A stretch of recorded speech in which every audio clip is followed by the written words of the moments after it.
नमस्कार साथियों, स्वागत है आज की ऑनलाइन क्लासेज में। आज की वीडियो में हम रीट पात्रता परीक्षा 2025 के लिए हिंदी के इंपॉर्टेंट प्रश्न देखने वाले हैं। प्रत्येक टॉपिक से प्रश्न का चयन किया है ताकि हमारा सिलेबस कंप्लीट हो जाए। तो इस क्लास को अंत तक जरूर देखें। आज की क्लास का हमारा प्रथम क्वेश्चन है, हिंदी और संस्कृत दोनों सब्जेक्ट के लिए इंपॉर्टेंट है। निम्न में से एक स्त्रीलिंग शब्द है, यानी स्त्रीलिंग शब्द कौन सा है? हिमालय, काम, सोमवार या फिर गंगा। देखते हैं दिनों के नाम और महीनों के नाम। साथियों, दिनों के नाम और महीनों के नाम पुल्लिंग में प्रयुक्त होते हैं। इसी प्रकार पर्वतों के नाम और पेड़ों के नाम, ये भी शब्द पुल्लिंग में प्रयुक्त होते हैं। अनाजों के नाम और द्रव्य पदार्थ, अनाजों के नाम जैसे चावल है, गेहूं है। द्रव्य पदार्थ जैसे दूध है, इनके नाम भी पुल्लिंग में प्रयुक्त होते हैं। और ग्रहों के नाम जैसे बुध, शुक्र, इनके नाम भी पुल्लिंग में प्रयुक्त होते हैं। और अंगों के नाम और देवताओं के नाम, ये भी शब्द हैं जो हमारे पुल्लिंग में प्रयुक्त होते हैं। तो हमारा राइट आंसर कौन सा है? निम्न में से एक स्त्रीलिंग शब्द हिमालय, काम और सोमवार, ये हमारे पुल्लिंग शब्द हैं। हमारा राइट आंसर है option number D, Ganga. Ganga शब्द एक साथियों स्त्रीलिंग है, क्योंकि नदियों के नाम और भाषाओं के नाम स्त्रीलिंग में प्रयुक्त होते हैं। राइट आंसर है हमारा ऑप्शन नंबर डी। इंपॉर्टेंट प्रश्न था, एक प्रश्न ऐसा एग्जाम में जरूर आएगा। नेक्स्ट क्वेश्चन, भाषा के कुल माध्यम होते हैं। प्रश्न है हमारा कि भाषा के कुल कितने माध्यम होते हैं? हमने पढ़ा है कि भाषा के कुल 4 कौशल होते हैं। सुबोपाली, सुनना, बोलना, पढ़ना और लिखना। तो भाषा के कुल माध्यम कितने होते हैं? हमारा राइट आंसर है ऑप्शन नंबर बी, 3। भाषा के कुल 3 माध्यम होते हैं, बोलना, लिखना और संकेत। इसी प्रकार हमारा इंपॉर्टेंट प्रश्न बन सकता है प्रथम टॉपिक से, हिंदी भाषा दिवस प्रतिवर्ष कब मनाया जाता है? तो हमारा 14 सितंबर। वर्तमान समय में संविधान में कुल 12 अनुसूची और 22 भाषाओं का स्थान प्राप्त है। नेक्स्ट क्वेश्चन, क्लास को अंत तक जरूर देखिए।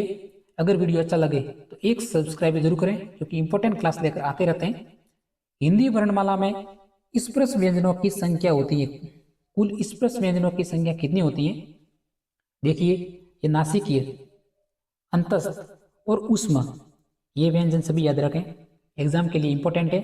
जैसे अंतस्थ है हमारा य, व, र और ल।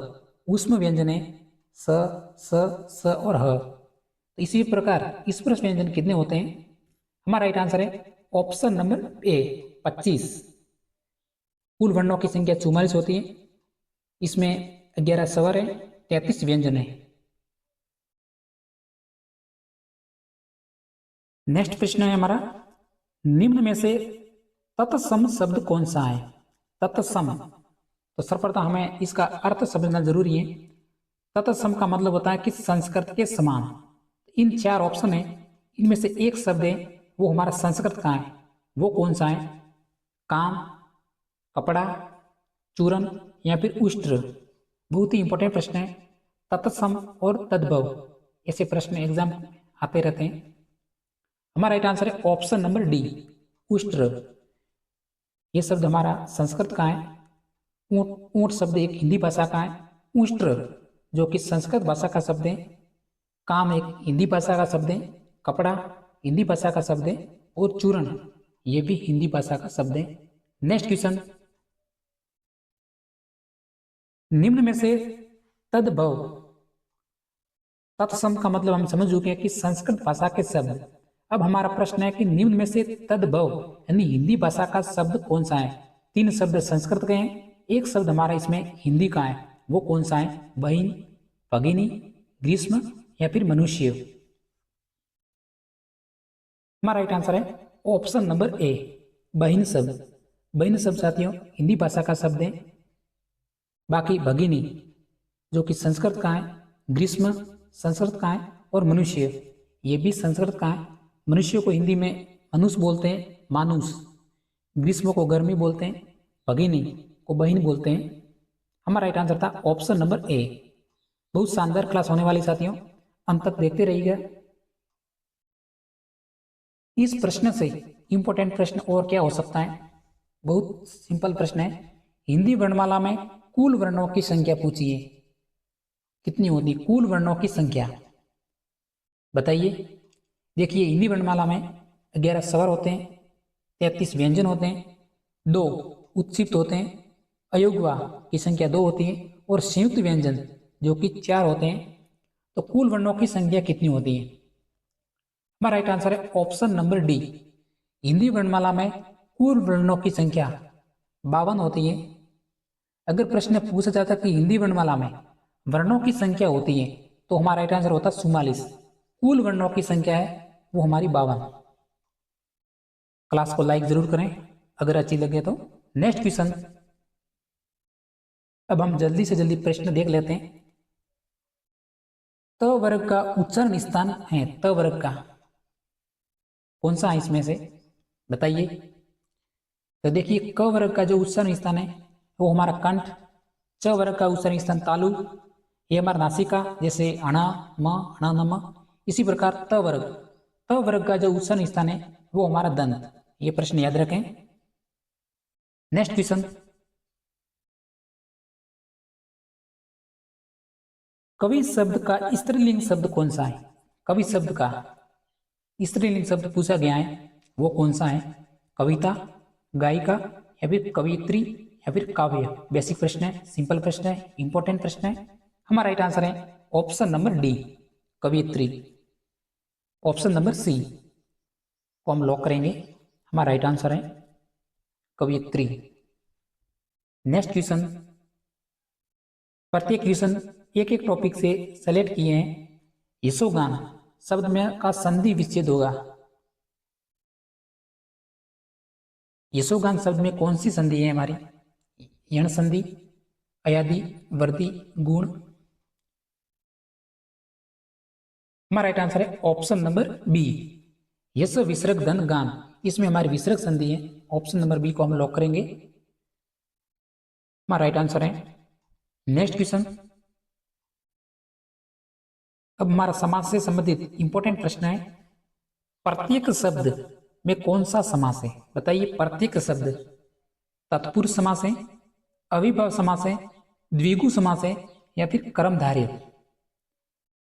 वह समास जिसमें पहला पद प्रधान होता है वो हमारा अविभाव समास होता है। ऐसा डायरेक्ट प्रश्न एग्जाम में आया था पीटीटी के एग्जाम में, कौन सा समास होता है जिसमें पहला पद प्रधान होता है? तो हमारा अविभाव। जिसमें दोनों पद प्रधान होते हैं वो हमारा द्वंद्व समास। वह समास जिसमें अन्य पद प्रधान होता है वो हमारा बहुब्रीहि समास।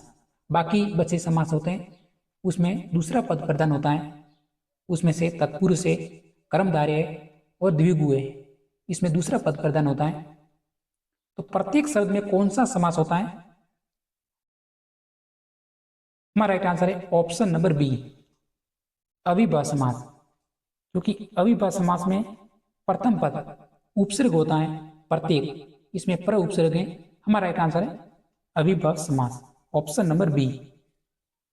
द्विगु समास में प्रथम पद संख्यावाचक होता है जैसे प्रथम, द्वितीय, तृतीय।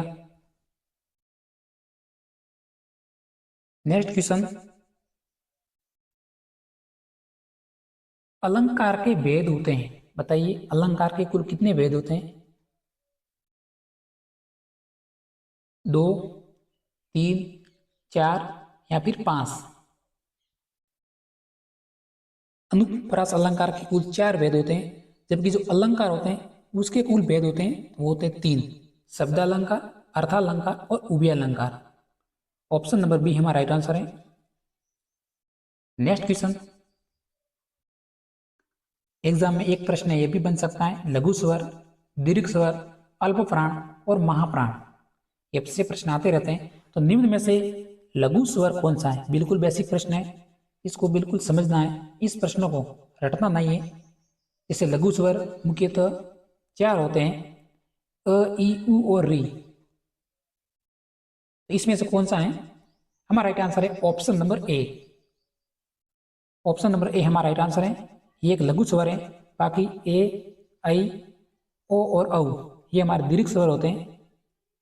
आप चाहे तो याद रख सकते हैं, केवल लघु स्वर को याद रखें, दीर्घ स्वर अपने आप आंसर मिल जाएगा। नेक्स्ट क्वेश्चन,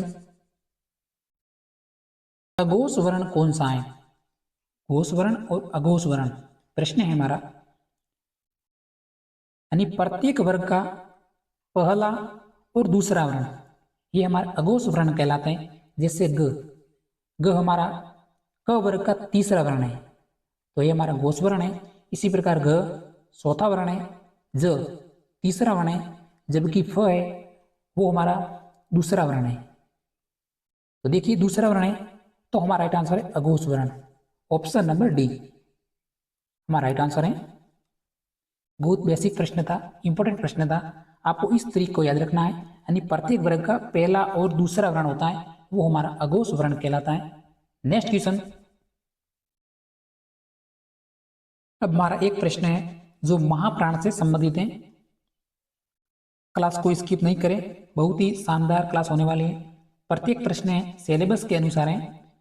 तो निम्न में से महाप्राण वर्ण कौन सा है? तो आपको महाप्राण याद रखना है कि दूसरा और चौथा वर्ण, तो इन वर्णों में जो ए बी सी और डी ऑप्शन में दिए गए, तो इसमें से दूसरा और चौथा वर्ण कौन सा है वही हमारा महाप्राण होगा। तो ज ये हमारा तीसरा वर्ण है, तो ये हमारा अल्प प्राण है। ड ट ठ और ड ये हमारा तीसरा वर्ण है, ये भी हमारा अल्प प्राण है। ये हमारा पांचवा वर्ण है, ये भी हमारा अल्प प्राण है। जबकि द ये हमारा चौथा वर्ण है जो कि महाप्राण है। राइट आंसर है option number D. Next question,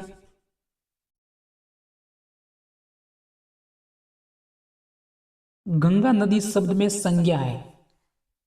संज्ञा से संबंधित प्रश्न हर वर्ष आते रहते हैं हर एग्जाम में, तो इस प्रश्न से आपके संज्ञा के प्रश्न सॉल्व हो जाएंगे। तो गंगा नदी में कौन सी संज्ञा है? व्यक्तिवाचक, जातिवाचक, भाववाचक या फिर समूह जातिवाचक? तो सर्वप्रथम हम देख लेते हैं। जैसे व्यक्तिवाचक संज्ञा कौन कौन से होते हैं? व्यक्तियों के नाम, वस्तुओं के नाम और स्थानों के नाम। जो भी आपको नाम से संबंधित हो तो हमारे व्यक्तिवाचक संज्ञा का उदाहरण हो जाता है। इसी प्रकार जाति, जैसे नदी एक जाति है, झील, पहाड़, देश, जिला ये जाति का बोध हो रहा है, तो ये हमारी जातिवाचक संज्ञा है। तो गंगा नदी में कौन सी संज्ञा है? हमारा राइट आंसर है ऑप्शन नंबर ए, व्यक्तिवाचक संज्ञा।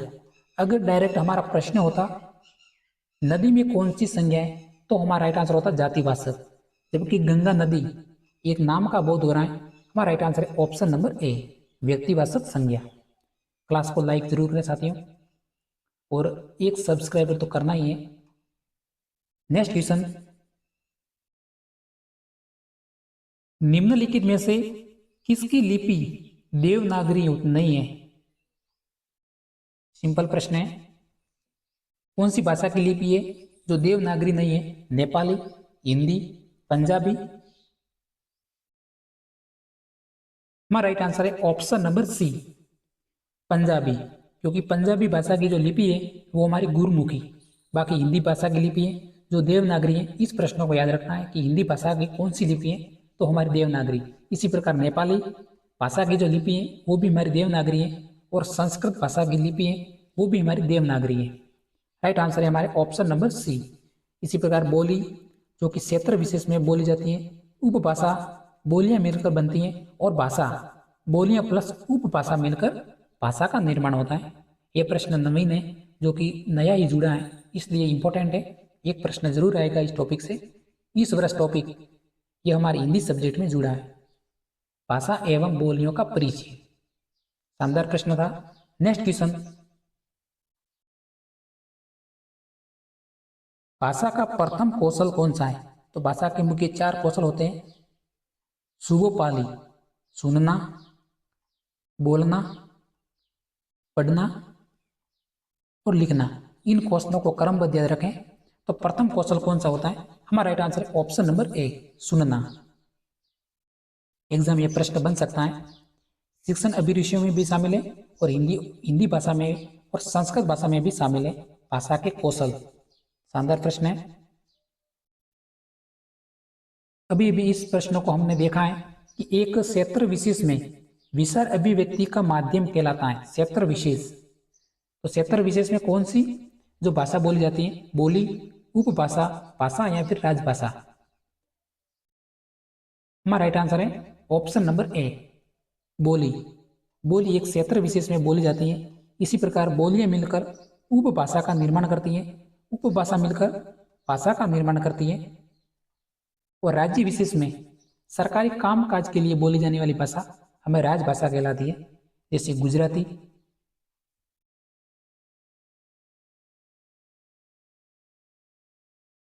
निम्नलिखित में से देशज शब्द कौन सा है, यानी स्थानीय भाषा का शब्द? देशज, विदेशज, रूढ़ शब्द, यौगिक शब्द। ये प्रश्न अपने टॉपिक में शामिल है, यानी अपने सिलेबस में, रीड के सिलेबस में। तो देशज शब्द कौन सा है? परात, लोटा, मुक्का या फिर उपरोक्त सभी? हमारा राइट आंसर है ऑप्शन नंबर डी, उपरोक्त सभी। क्योंकि परात भी स्थानीय भाषा का शब्द है, लोटा स्थानीय भाषा का शब्द है और मुक्का ये भी हमारा स्थानीय भाषा का शब्द है। तो हमारा राइट आंसर है ऑप्शन नंबर डी, उपरोक्त सभी। सभी शब्द देशज शब्द हैं। शानदार प्रश्न है भाई।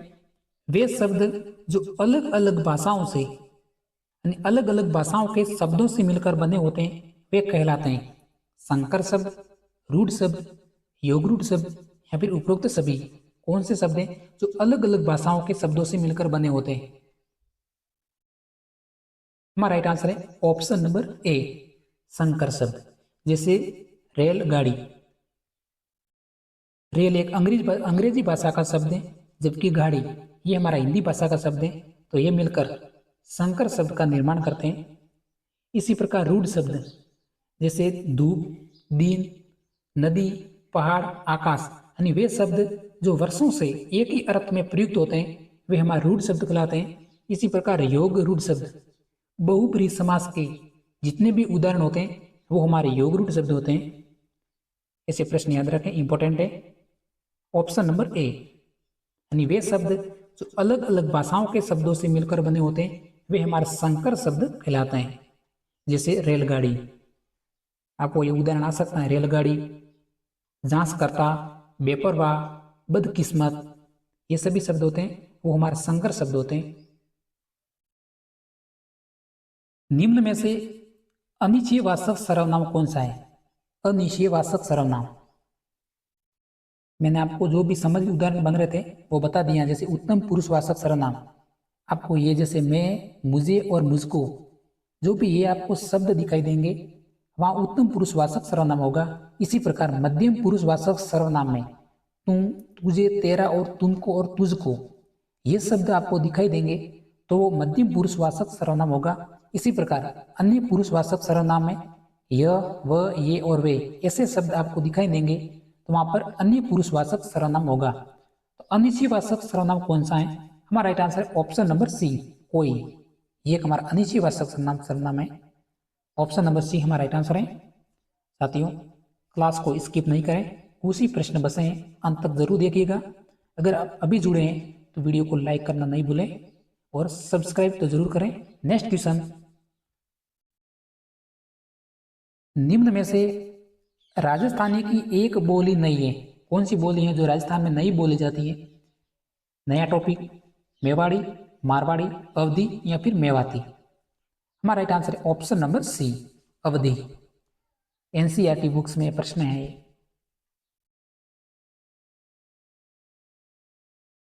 फूला न समाना, मुहावरे का सही अर्थ क्या होगा? फूला न समाना, कलंकित करना, बहुत प्रसन्न होना, खूब मौज होना या फिर उत्तरदायित्व लेना? बताइए राइट आंसर। फूला न समाना, हमारा राइट आंसर है ऑप्शन नंबर बी, बहुत प्रसन्न होना। ऑप्शन नंबर बी को हम लॉक करेंगे, हमारा राइट आंसर है। पिछले वर्ष इस टॉपिक से संबंधित 4 प्रश्न पूछे गए थे वाक्य से संबंधित, तो इसलिए ये प्रश्न बहुत ही इंपॉर्टेंट है इस वर्ष के लिए। प्रत्येक शिफ्ट के लिए ये प्रश्न इंपॉर्टेंट है। वाक्य के मुख्य अंग होते हैं, कुल वाक्य के मुख्य अंग कितने होते हैं? देखते हैं कि रचना के आधार पर वाक्य के जो भेद होते हैं वो हमारे 3 होते हैं। तो आपको भेद तो याद रखना ही है।